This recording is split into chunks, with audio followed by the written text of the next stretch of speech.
The Indian community in Sierra Leone has joined other Indians across the globe to celebrate the country's 79th independence anniversary at the Indian High Commission's office in Freetown. India, like Sierra Leone, was colonized by the British and gained its independence on August 15, 1947. Emmanuel Samora reports. With melodious voices, they sang their national anthem and heads up high whilst their national colors were mounted. Filled with pageantry and pomp, the celebrations depict the rich Indian culture and traditions, with children placed at the center of it all. Celebrating Independence Day is not just about remembering the past. It is also about looking forward to how we can make our country even better. On August 15, 1947, the Indian independence movement ended the British colonial rule with the passing of the Indian Independence Act of 1947. 79 years on, its citizens are celebrating their resolve to reclaiming their freedom and embarked on a journey of building a sovereign, democratic and inclusive society. The High Commission of India to Sierra Leone, by Slbc Pradhan, said the celebration was also to honor the vision of their leaders, the courage of their freedom fighters, and their enduring spirit that has led to the rapid development of India. Economic development, science and technology, education, space exploration, healthcare, and renewable energy, while remaining steadfast in its commitment to democracy and pluralism. The celebration of their independence in Sierra Leone by Slbc Pradhan said signifies the warm, cordial and time-tested relations anchored on shared values, historical connections and a common commitment to peace, progress and multilateral cooperation Sierra Leone and India share. Emmanuel Samora, SLBC. It was first launched in 1999 by the Network of Female Ministers and Parliamentarians. NUMAP Sierra Leone did not live for long before it died out. Following its revival 2 years ago, members of the network have launched a new constitution and a strategic plan 2025 to 2030. The documents aim to build the capacity of the organization and advance women's representation in governance and decision-making. The launching at the New Brookfields Hotel attracted female ministers, members of parliament, and several women's organizations. Soyi Kamara reports. I have the distinct honor and pleasure, on behalf of the female politicians and leaders of Sierra Leone, to officially launch the strategic plan and the constitution of the network of female ministers and parliamentarians. NUMAP's roadmap document is built on 5 strategic pillars that aim to build the capacity of the network, promote women's economic empowerment and representation in governance and decision-making, as well as reduce sexual and gender-based violence against women and mobilize resources to sustain the organization. Minister Bale said the plan was a working document that could contribute to the cause of women in the country. The documents that will be launched here today will create a pathway, I need the roadmap, but on the map, they will create a pathway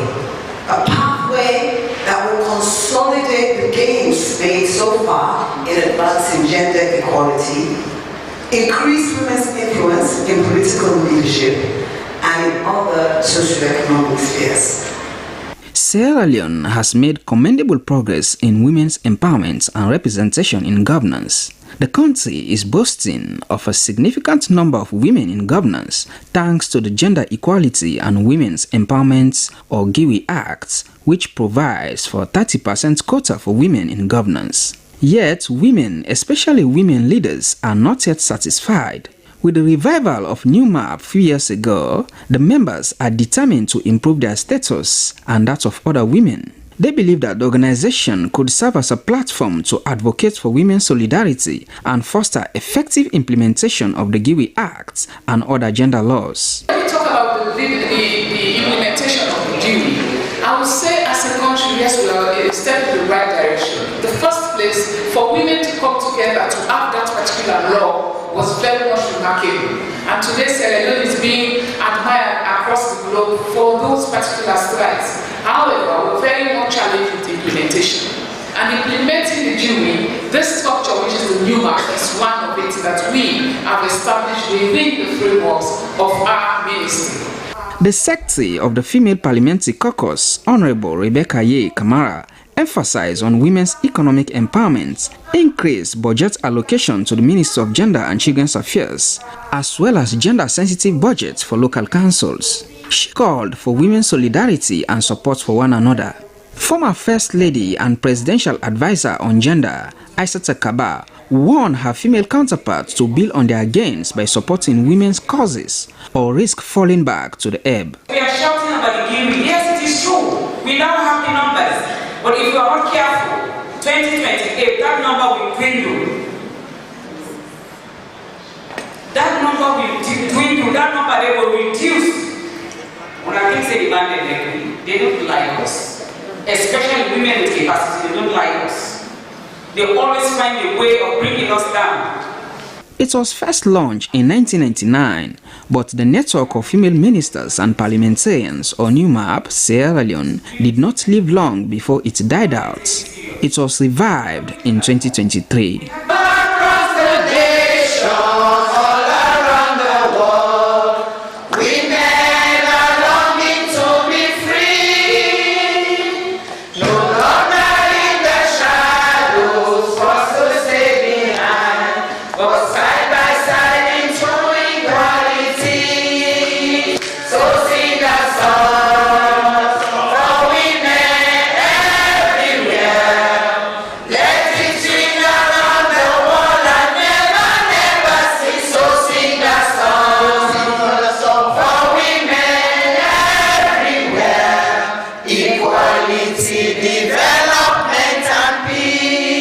Soe Kamara, SLBC News, Freetown.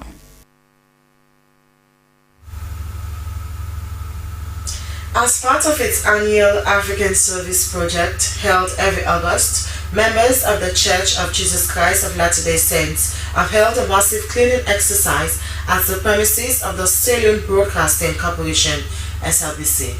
The SLBC management hailed the gesture as a deep commitment to community service, which is so common in this country. Esther Nenekama reports.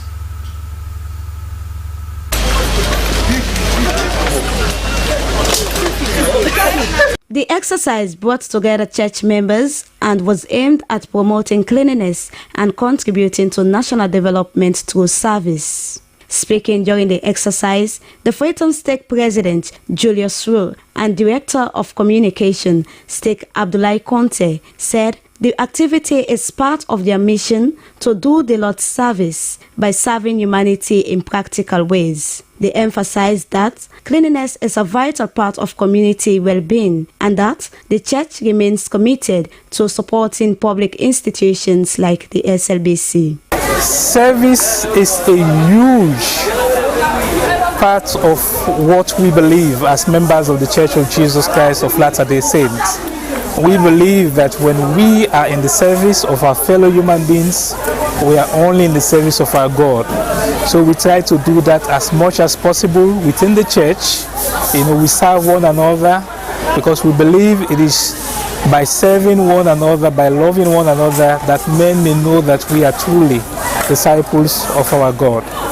Volunteers were seen clearing debris, cutting grass, and sweeping the compound of the broadcasting house, a gesture that was welcomed by management of SLBC. Director General Josephine Kamara expressed appreciation to the church, noting that the cleaning exercise not only enhances the environment but also fosters collaboration between faith-based organizations and the state institutions. Now, the mantra or the slogan for this institution is "Your voice, my voice."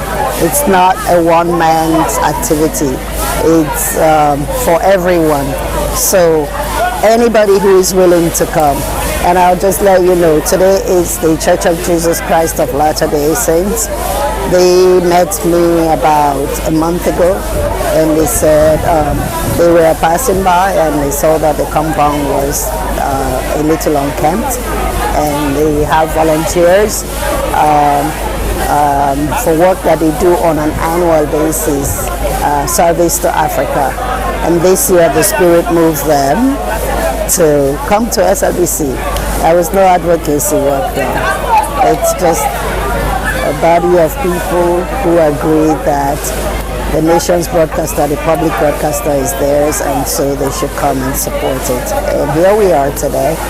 The All-African Service Project is observed annually across West African continent by the Church of Jesus Christ of Latter-day Saints, with different communities benefiting from similar initiative in health, sanitation, and education. For SLBC, Esther Nene Kamara reporting. Moyiba community, where stone mining has become a major source of livelihood for many residents. However, this activity has brought with its serious consequences that threaten the safety and well-being of the community. A reporter, Nande Watharonka, was in Moyiba community and now reports. Stone mining is one of the major sources of livelihood for the people of Moyiba community. For many families here, it is the primary business that puts food on their tables. Moyiba was once known as a fertile garden community where farming thrived and fresh produce were sold. But today, that fertile land has transformed into a hazardous stone mining site, a ticking time bomb for the people who called it home. Stone mining in the police place. But how for do? When you tell somebody say left stone mining, you get forget something for go do. Moyiba used to be a peaceful farming community, rich in crops and greenery. Now, with stone mining everywhere, the soil is losing and mudslide happening every day, putting everyone at risk. We are afraid of the unknown. When you see the run down so small, at the end, something get for happy way, it will cause danger. Abdul Kamara is a stone miner who lost his home due to massive flooding and mudslide. He also talked about the challenges they faced with during their stone mining processes. I go pray gonna let them kind problem and they let no happy again with me now. Community needs immediate support, both financial and educational, to reduce the dependency on stone mining. We do hurt ourselves on the process, and now I've lost my home to mudslide and flooding. I'm a commot. I can whap the finger now. Child labor is another pressing issue in Moyiba community. Many parents struggling with poverty, lack of capital for alternative businesses, and single parenthood are seen giving their children heavy stones to carry over long distances. A dangerous and harsh reality for these young ones. Mama not writing over how for do. No way, no day. We are not happy, but we have no alternative than to involve our children in stone mining in order to increase more money for our family. Right now, we'll go away. No next stone again. Despite these challenges, community members expressed a strong desire to end these practices if only they receive the right support to create a safer and sustainable livelihoods. Moyiba's future depends on urgent intervention so that this community can return to its roots and ensure a safer, brighter tomorrow for its people. SLBC News, Nande Watharonka reporting.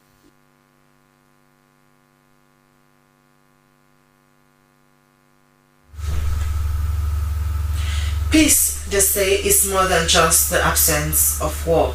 It also requires the presence of justice, equality, and human rights. Sierra Leone, though, remains one of the most peaceful countries in the world since the end of the Civil War in 2002, Places like Waterloo, described as violence-prone, sometimes pose serious threat to the country's peace, according to several police crime reports.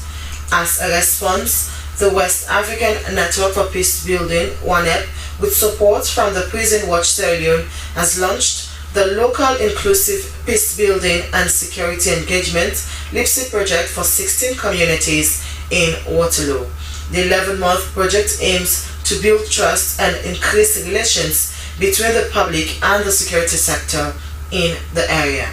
Soikama witnessed the launch at CCSL headquarters at King Hammond Road and now reports. As we gather here today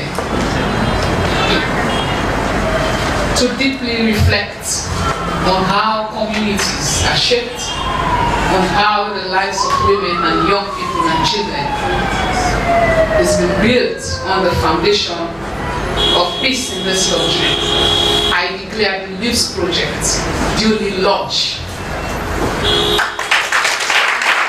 The Local Inclusive Peacebuilding and Security Engagement, or LIPS project, is designed to promote more public understanding of the work of the police and develop comprehensive study of violence, its drivers, victims and perpetrators of violence in Waterloo. It aims to strengthen collaboration among ministries, security sector and other institutions, including Human Rights Commission, judiciary, religious leaders and beneficiary communities in an effort to build trust and increase relations between the public and the security sector.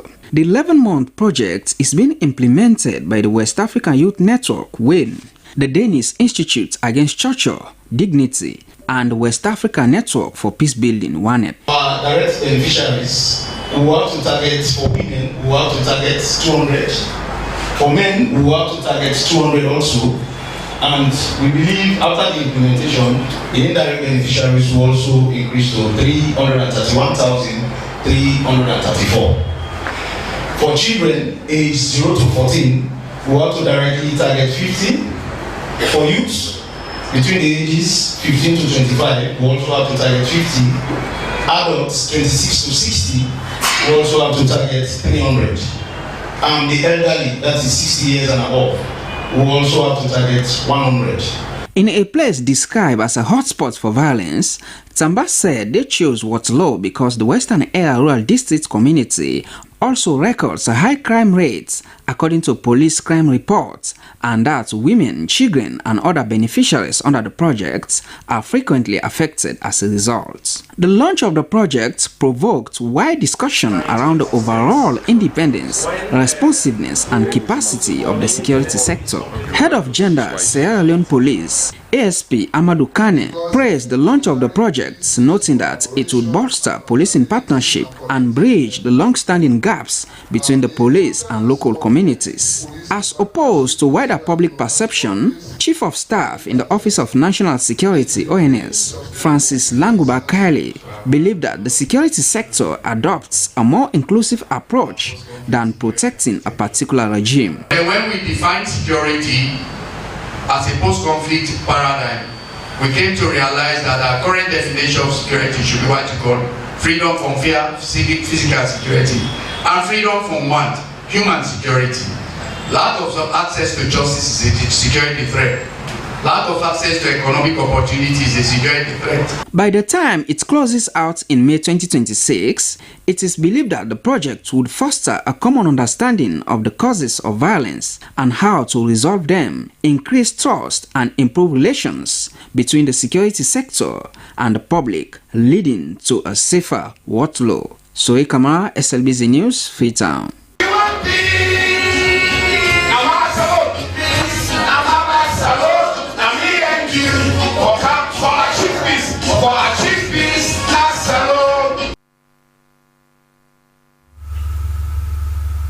Well, it's now time for us to go in for international news.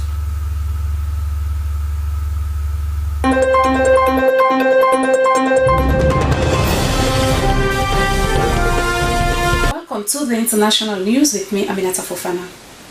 Spain has sent 500 more troops to fight raging wildfires, bringing the total deployed to 1,900 as the death toll from the blazes have risen to 4. The Castle and Leon regional government said a firefighter died after an accident during firefighting efforts when his truck fell down a step hill. In neighboring Portugal, where fires are also blazing, President Marcelo Rebelo said another firefighter was killed on Sunday in a traffic accident. Several large fires are still burning in the northwest and west of Spain, where 27,000 residents are currently evacuated from their homes. Fires on Sunday left at least 5 people injured in Castle and Leon, with 4 of them in critical condition. The Africa Center for Disease and Control Prevention, Africa CDC, has welcomed the approval of the first ever malaria treatment specifically formulated for infants. The new treatment, called Kwatem Baby, is dedicated to newborns and infants weighing less than 5 kilograms. It was developed through a partnership between Swiss pharmaceutical company Novartis and the non-profit Medicines for Malaria venture. Africa CDC also praised the 8 member states where the medicine was trialed: Burkina Faso, Ivory Coast, Kenya, Malawi, Mozambique, Nigeria, Tanzania, and Uganda.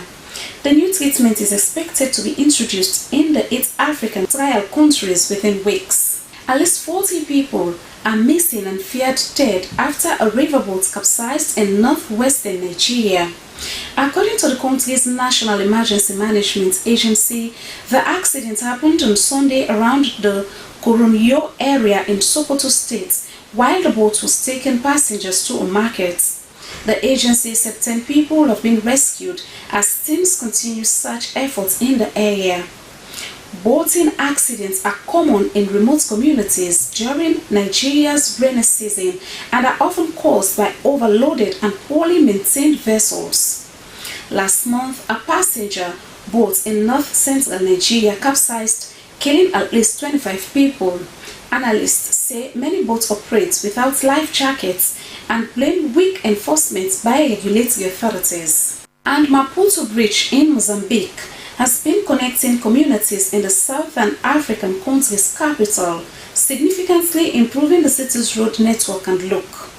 Built by China, Katembe Bridge shortened travel time from one half of the city to the other from hours to minutes. President Daniel Francisco Chapo called the bridge a hallmark of Mozambique's infrastructure construction and the enduring friendship between the two countries. In November 2018, the bridge, built by a Chinese company, started operation, shortening travel from hours to minutes. Local residents have since referred to the Maputo Bridge as a concrete marvel and a bridge of dream. That is the international news. I am Aminata Fofana.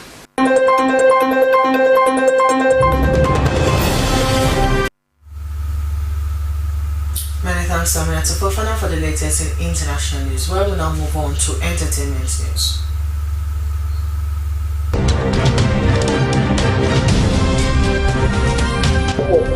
I am Maria Sidiku and this is the entertainment update here at the Sierra Leone Broadcasting Corporation. Welcome. In our headlines today, Housemate Salon, the coming back is on fire and they have just done the season 3 USA reunion. And Miss Old is Gold is back.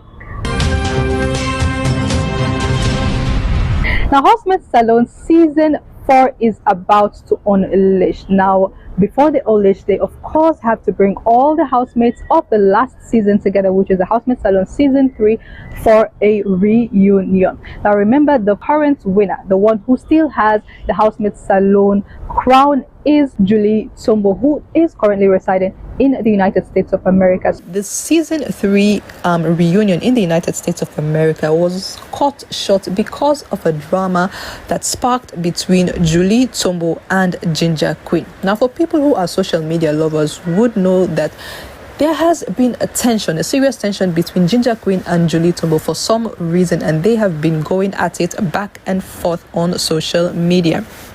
Now, on this video, we see that Juliana Tombo, or Juliana Conte, aka Julie Tombo, did hit Ginger Queen And Ginger Queen in turn called the police, and the police came in and had the whole place shut down. According to this video done by a friend of Ginger Queen, confirming that yes, Ginger Queen did call the police, and the police came in and had everything shut down, and she was filing her reports. Live and direct, Julie Tumbo. Akecha give her. Akecha live. Oh, Julie Tumbo slap Ginger Queen live. Akecha, shape. Some get blessing, bro. Akecha. What Ginger Queen called the police, they shut the whole building down, party down.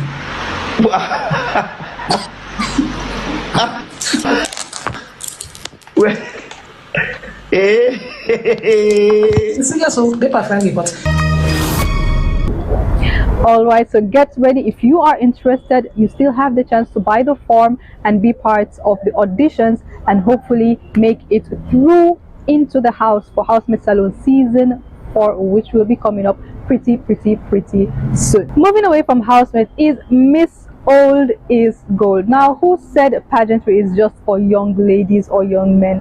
Come on now. Miss Old is Gold has been going on, and this is another edition that is going to be big, because all the lovely, beautiful women that will be competing in this year's Miss Old is Gold have tenacity. They bring the they bring the oomph to it. Then let me tell you, just take a look at this advert and hear from each and every contestant and tell me who would you be supporting.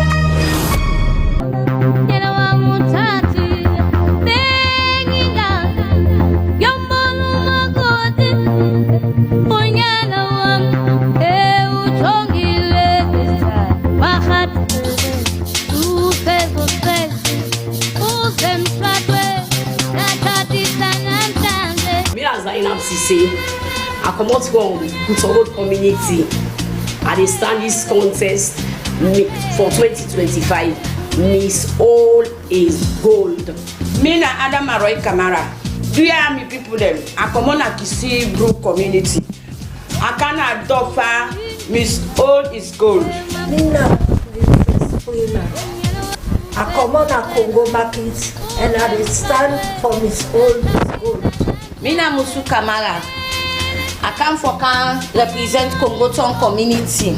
Mina Christiana Bangura. I stand for our community. Mina Agnes Kanu. I stand for magazine under Miss Old is Gold contest for 2025. All right, that's Miss Old is Gold. So get ready, get your tickets, and just save the date because it's going to be epic.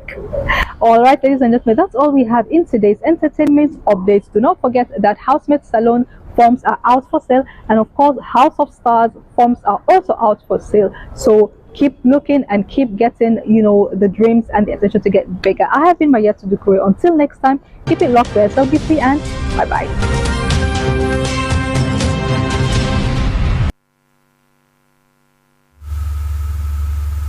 From Maya to Dukure with entertainment news. That's how draw the curtain down of the news this morning. But before we go, a quick recap of a main point.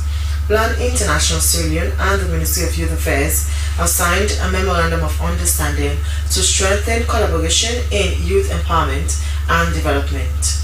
The MOU seeks to address the challenges faced by Sierra Leone youth and the need for better opportunities. The Wellington Old Road, one of the busiest community routes in the eastern part of Freetown, has deteriorated to a deplorable state, causing daily suffering for vehicles, motorbikes, tricycles, and residents. The road, riddled with deep potholes and mud, becomes almost impassable whenever it rains. And residents and road users at Fagosin and Dilla Estates have appealed for proper drainage facilities in the area, as heavy rains have led to flooding that affect their activities.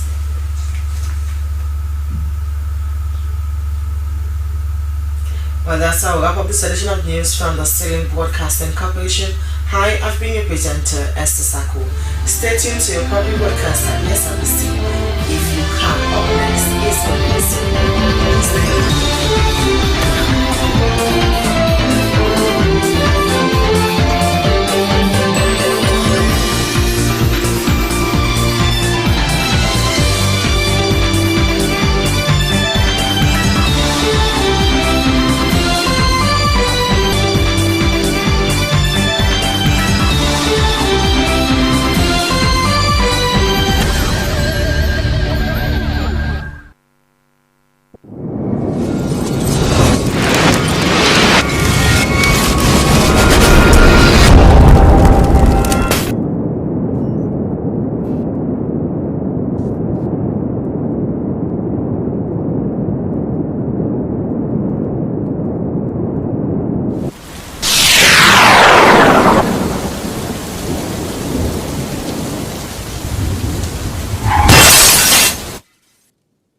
for send money overseas where you use AfriMoney and BNB. Dial *161#. Select option 1 for send money. You go see overseas money na option 6. Press 1 for BNB. After that, you go see over 10 countries then na the list. Select the country where you want. Enter the person in full name. Put the person in phone number. Not forget for include the country code. Enter the amount where you want for send. Put your PIN or password for confirm your payment. We go send you message for sure say the money don't reach the person. Terms and conditions applied.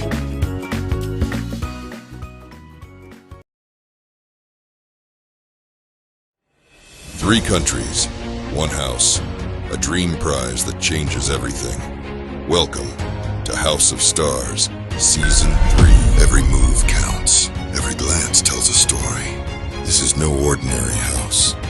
It's a battlefield of ambition.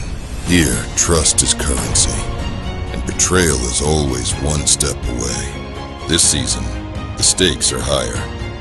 One winner will walk away with a brand new 3-bedroom duplex house, a car,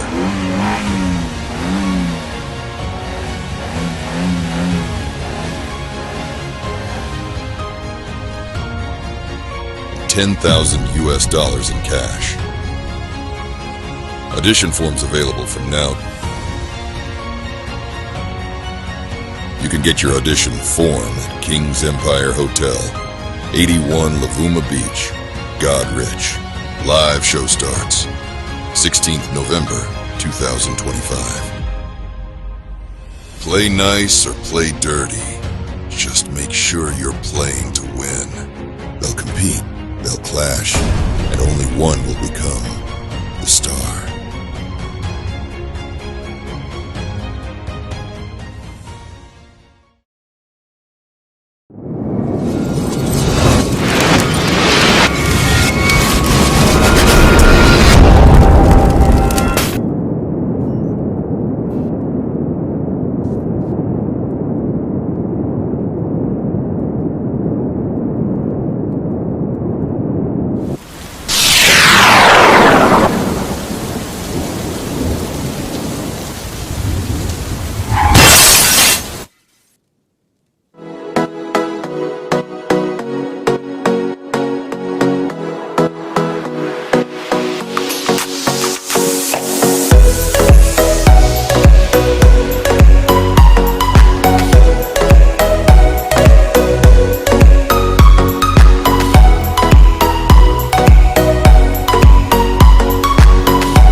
Today is Tuesday, the 19th of August, 2025. A pleasant good morning to you and a warm welcome to your breakfast show. Good morning, Sierra Leone, the program that starts your day with analysis on different views and current happenings in the country. We are your presenters. I am Esther Sako. And I am Emmanuel Samuel.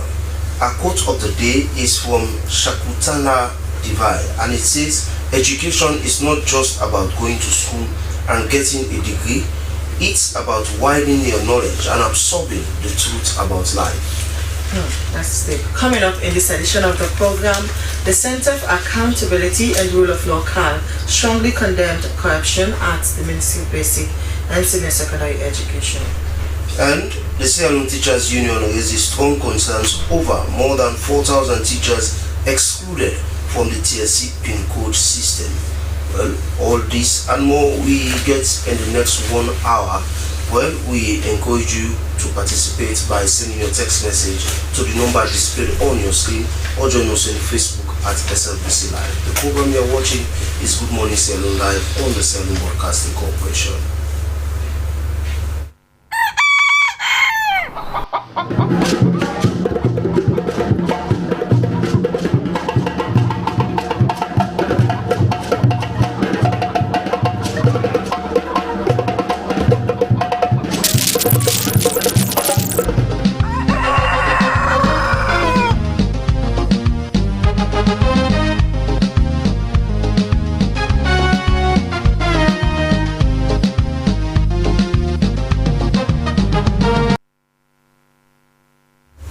Welcome back. The program you're watching is Good Morning Sierra Leone live on the SLBC, and you can be part of the program by sending your text message to the number displayed on your screen or send your comments on our Facebook page at SLBC Live. It's now time for us to usher in our guests. Well, the Center for Accountability and Rule of Law strongly condemned ongoing corruption within the Ministry of Basic and Senior Secondary Education, calling for urgent accountability over the presence of thousands of ghost workers on the government payroll. A recent memorandum from the Teaching Service Commission issued through the Ministry of Finance revealed that government funds have been disbursed to over 4,600 ghost teachers nationwide, an alarming situation that has not only drained public resources but also threatens the quality and integrity of the Sierra Leone's educational system. With schools set to open in just a month, many are asking, what does this mean for genuine teachers and for the future of our children's education? To shed light on the issue, we have been joined in the studio by Jeremy Ben Simbo, the head of programs at the Center for Accountability and the Rule of Law, and Jamie Victor Sankor, the public relations officer at the Teaching Service Commission, and Ibrahim Bankakoma Kagwo, who is the president for the Sierra Leone Teachers Union. Good morning, ladies and gentlemen, and welcome to Good Morning Sierra Leone.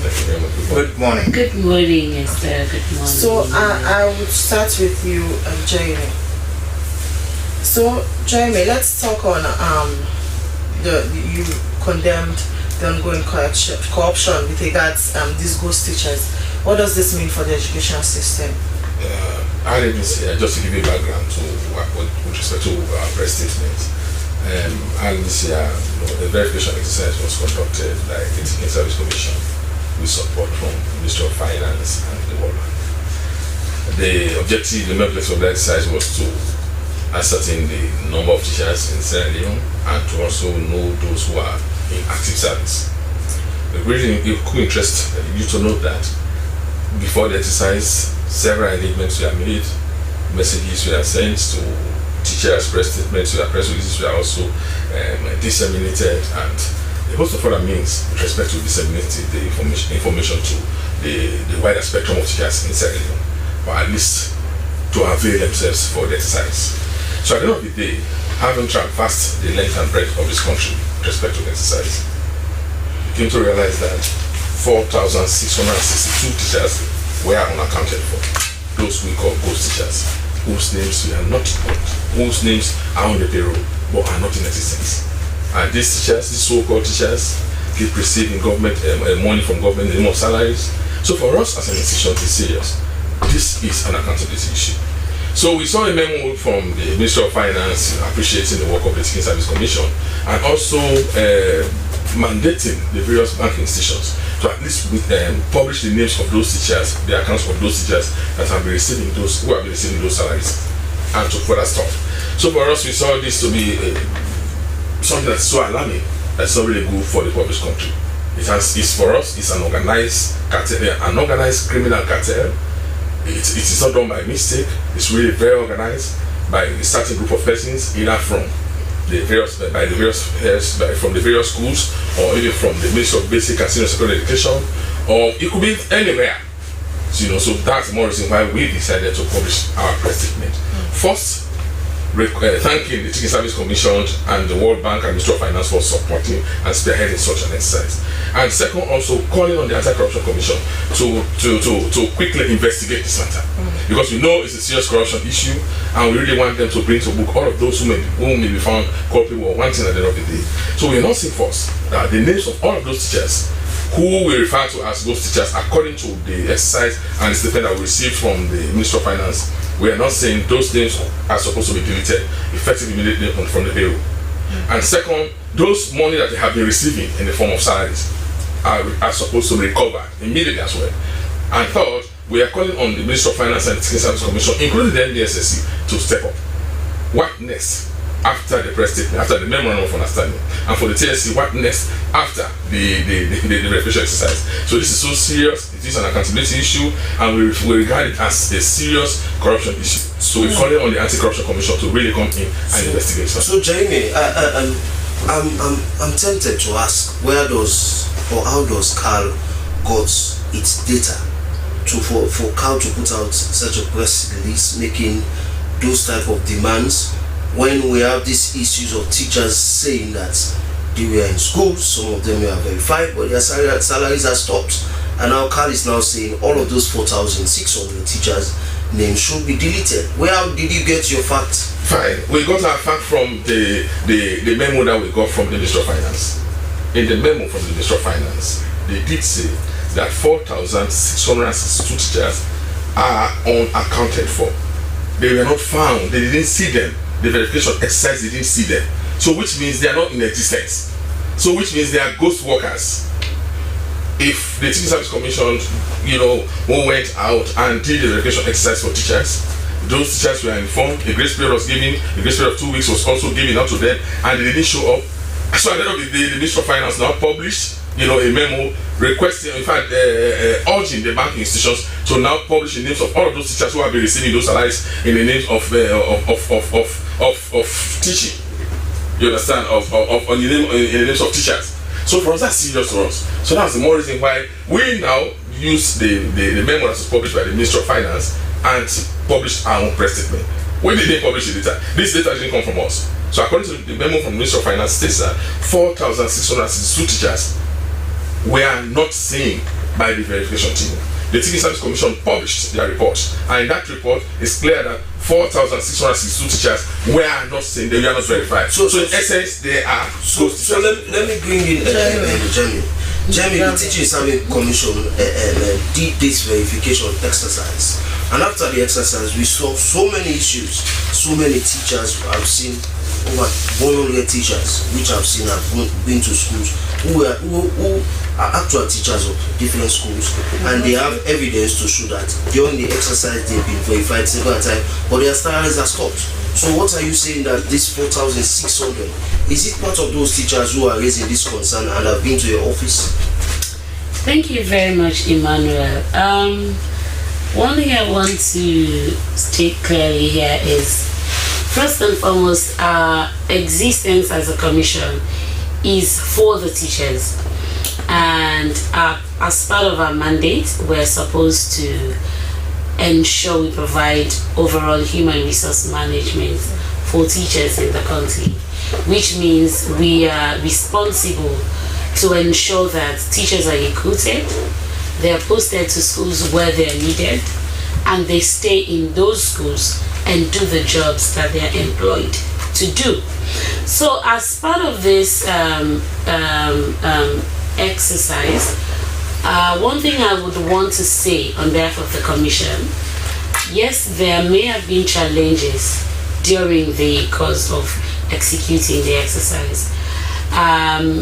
One major challenge would be technological challenge, because the exercise was done using smart devices, using internet services. So it could be possible that some of them were registered. So first of all, let me make clear that the exercise was done in two phases.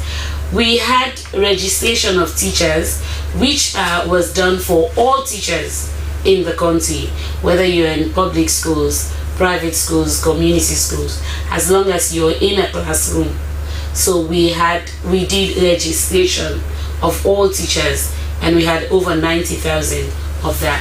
And we also did verification of teachers that are on the government's payroll and that are being paid by the government, and we are talking about over 37,000, very close to 40,000 teachers by then that were in the classroom. So it could be possible that so when our enumerators went, it could be possible that maybe because some of the things that we're finding out now, as part of these 4,662, there are some that were actually registered but not verified. So those will come across as teachers that are not on payroll. So if you've registered and you are not verified, then it could be that you fell among that category. And there were some, let's say maybe the enumerators that went to their schools had technological issues with their smart devices, and maybe the data wasn't properly synced. So what I would say to that, as a commission, our duty, as I said, is for us to ensure that the teachers are there and they're doing their job. Of course, we acknowledge what Carl is saying, and we are also intentional about bringing to account everybody involved in this, in everything, in all this teacher verification and non-verification saga. But one thing we want to assure the public is that we want to be careful.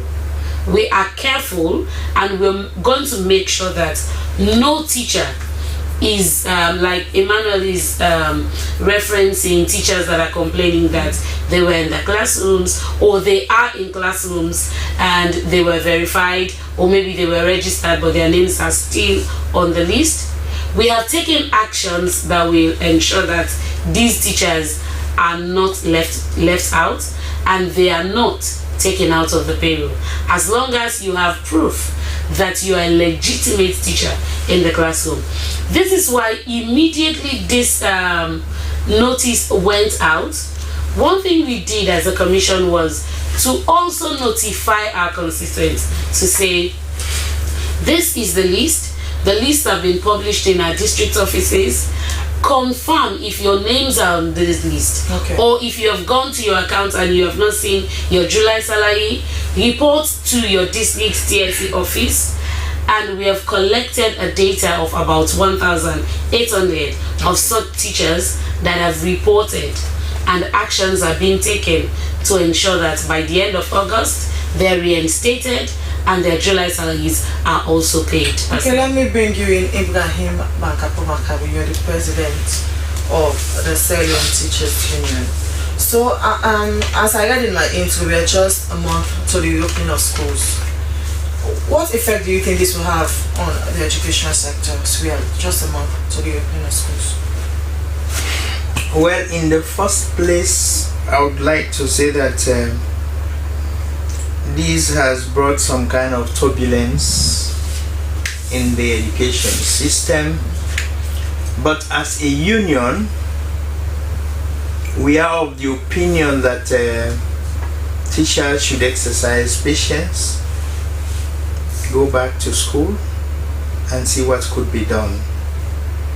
We want to assure them that whoever is in school and teaching, his or her salary will only be delayed but will eventually be paid. The reason I am saying this is because we have been part of the exercise, we have been supportive of the exercise, just that we did not take part in the registration of teachers itself. We did not take part. We are also the reason being we want to allow the TSC to carry